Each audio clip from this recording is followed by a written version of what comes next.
Stuart Collins wiped sweat from his brow as he descended the ladder into the sewers. After 15 years working for Metropolitan Drainage Solutions, he thought he'd seen every possible cause of a clog. This time was different. Reports had flooded in from 3 city blocks about backed-up drains and foul odors. The system shouldn't have failed so completely without a major storm. Something wasn't right. "Let's see what we're dealing with," Stuart muttered to himself, his flashlight beam cutting through the dank air. The beam caught something unusual ahead, a greenish object blocking the main drainage tube. Stuart sloshed toward it, his boots creating ripples in the ankle-deep water. As he approached, his suspicion turned to certainty. This was no ordinary blockage. An expansion device? Stuart frowned, recognizing the industrial equipment immediately. These inflatable units were used for repairing damaged pipes, not something that would accidentally find its way into the sewer system. It took him 30 minutes of careful work to drain the water and examine the device more closely. The serial number had been filed off. Someone had placed it here deliberately. Stuart reached for his phone. "This is beyond my pay grade," he said aloud, dialing the police non-emergency line. "Central Dispatch," answered a woman's voice.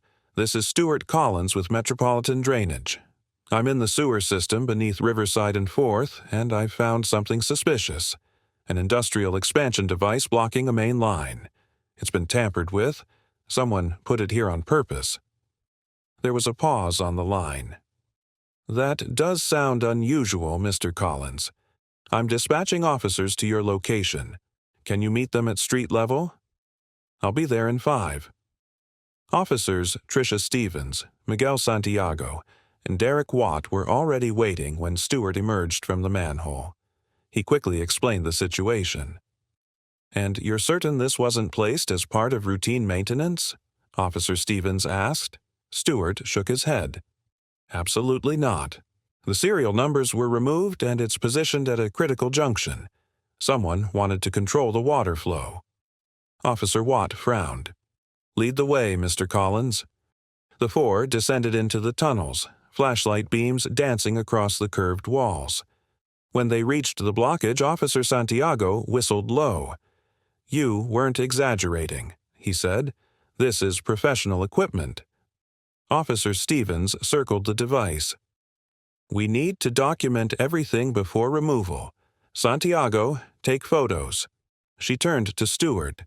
"Any idea how long this has been here?" "Based on the complaints, no more than 48 hours. The team worked methodically to loosen the device while preserving evidence. As the blockage finally gave way, Stuart frowned. "That's odd." He pulled out a pressure gauge from his utility belt. "The water pressure beyond this point is unusually low."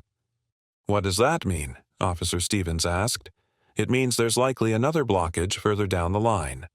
Stuart pointed his flashlight down the tunnel. "Someone's creating a controlled path through the system."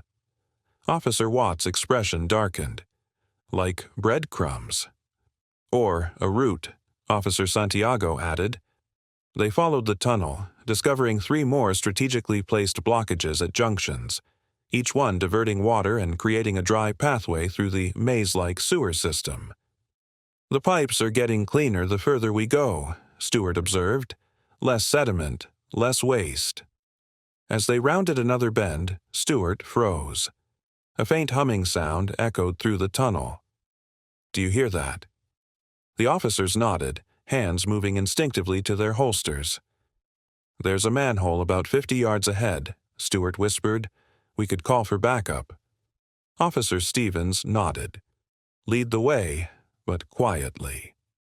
The humming grew louder as they approached what should have been a narrow junction.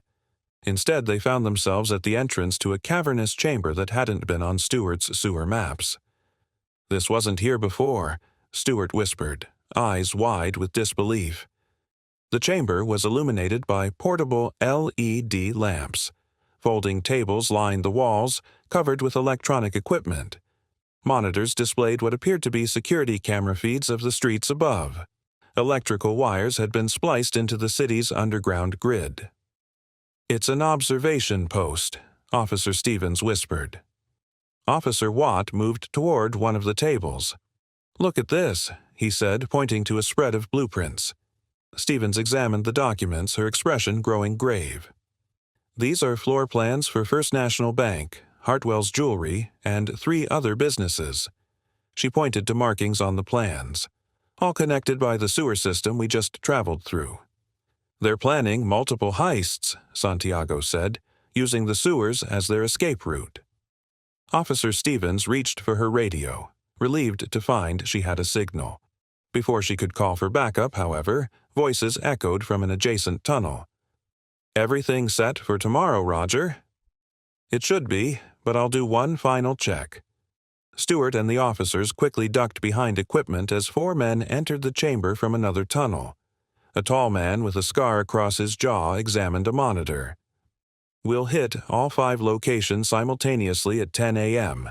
The morning rush will keep the cops busy on the surface while we move underneath."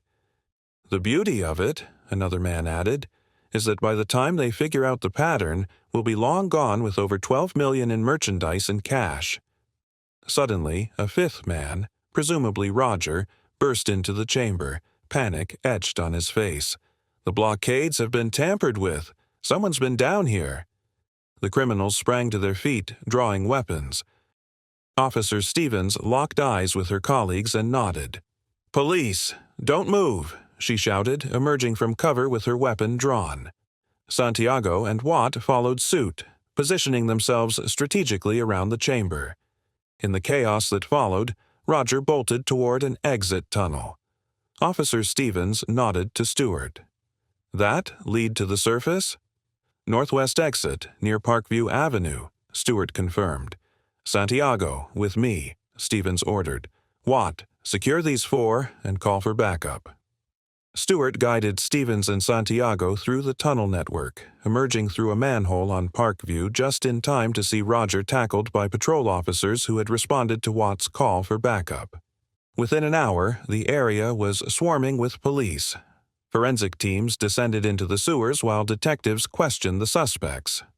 Stewart found himself recounting his discovery multiple times as the magnitude of what they'd prevented became clear. Captain Reynolds approached Stewart as he sat on the bumper of an ambulance, sipping coffee. "Mr. Collins," the captain said, extending his hand, "I understand we owe you a debt of gratitude. If you hadn't noticed that first blockage and called it in, tomorrow would have been a disaster. 5 simultaneous robberies would have stretched our resources to the breaking point." Stewart shrugged. "Just doing my job, Captain. Your attention to detail saved this city millions and quite possibly lives." The captain handed Stewart his card. "The department would like to formally recognize your actions." As Stewart watched the criminals being led away in handcuffs, he couldn't help but smile. 15 years of crawling through sewers, and today it had finally paid off. Sometimes the most important discoveries happened in the most unlikely places, even beneath the streets of a city that never gave its underground infrastructure a second thought. Until today.